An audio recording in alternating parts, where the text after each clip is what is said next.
Hello అండి అందరికీ. So ఈరోజు నా మార్నింగ్ మినీ బ్లాగ్ అయితే మీతో అయితే షేర్ చేసుకోబోతున్నానండి.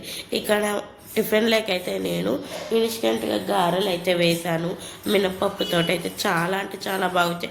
బట్ కాకపోతే షేపుల గురించి అయితే పక్కన పెట్టండి, ఒకటి చిన్నది ఒకటి పెద్దదిలాగా ఉండింది. సో కొంతమంది అంటుంటే విన్నానండి.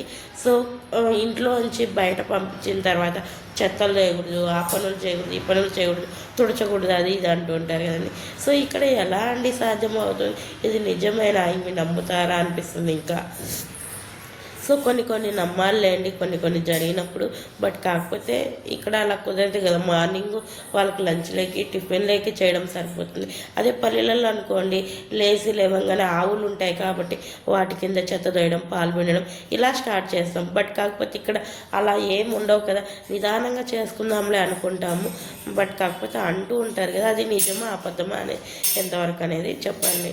సో ఇక్కడైతే తను పంపించేసిన తర్వాత ఇంట్లో ఊడ్చుకోవడం, పెట్టుకోవడం, బయట కడిగి గిన్నెలు కడిగేసి మన శాంతిగా పూజ చేసుకుంటే చాలా హ్యాపీగా ఉంటుందండి. మనసుకు చాలా హ్యాపీగా అనిపిస్తుంది, చాలా ప్రశాంతంగా కూడా ఉంటుంది అనమాట. సో నా మార్నింగ్ అయితే ఇలానే ఉంటుంది, హడావిడిగా. నా తోడుకు మా పాప ఒకటి అనమాట. నచ్చితే ఒక చిన్న లైక్ ఇవ్వచ్చు కదబ్బా. బాయ్.